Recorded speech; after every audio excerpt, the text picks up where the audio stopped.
வணக்கம். ஓரோ சமையலுக்கு உங்களை அன்புடன் வரவேற்கிறேன். நம்ம இன்னைக்கு என்ன பார்க்க போறோம்னா, மசாலா இட்லி தான். டெய்லி இட்லி, சட்னி, சாம்பார், இட்லி சாப்பிட்றத விட இந்த மாதிரி மசாலா இட்லி செஞ்சு கொடுங்க. குட்டீஸும் விரும்பப்பட்டு சாப்பிடுவாங்க. அது எப்படி செய்யலான்னு பார்க்கலாம். உளுத்தம்பருப்பு, கடலைப்பருப்பு, கடுகு, சீரகம் தாளிக்கிறதுக்கு எடுத்திருக்கேன். கொஞ்சம் பச்சை மிளகாய், வெங்காயம், கருவேப்பிலை. எண்ணெய் காஞ்சதும் கடுகு, உளுத்தம்பருப்பு எல்லாம் போட்டு தாளிச்சிட்டு இதில் நீங்கள் வேர்க்கடலை கூட சேர்த்துக்கலாம்.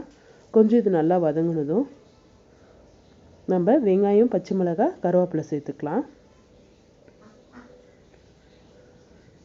இது கொஞ்சம் நல்லா வதங்கினதும் தக்காளி சேர்த்துக்கலாம். ஒரு 2 தக்காளி அளவுக்கு.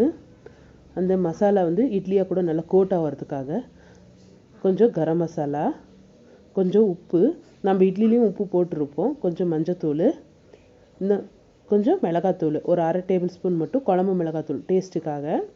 இதெல்லாம் கொஞ்சம் நல்லா வதக்கணும். தக்காளி தோல் விட்டு வர அளவுக்கு நல்லா வதக்கி எடுத்துக்கணும்.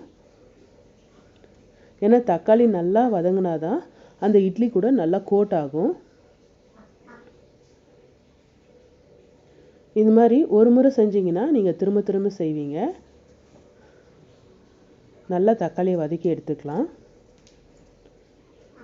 கொஞ்சம் தக்காளியை அடித்து விட்டு வதக்குனிங்கன்னா சீக்கிரமாக வதங்கிடும். இப்போ தக்காளி நல்லா வதங்கிருச்சு. இப்போ டொமேட்டோ கெச்சப்பு ஒரு 2 ஸ்பூன் சேர்த்துக்கிறேன். ஏன்னா கொஞ்சம் ஸ்வீட்னஸ் கொடுக்கும். அதனால் ஒரு 2 டேபிள் ஸ்பூன் போல் டொமேட்டோ கெச்சப் சேர்த்துக்கிறேன்.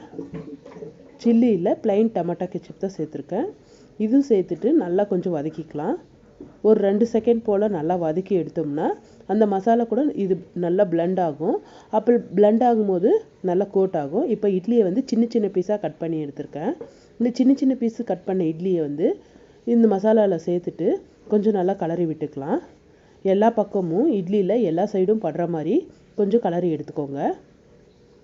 கலரி எடுத்த பின்னாடி மூடி போட்டு ஒரு 5 நிமிஷம் சிம்மில் வச்சு எடுத்துட்டு கடைசியாக கொஞ்சம் கொத்தமல்லி தூவி இறக்குனா நம்ம மசாலா இட்லி ரெடி ஆயிடுச்சுங்க.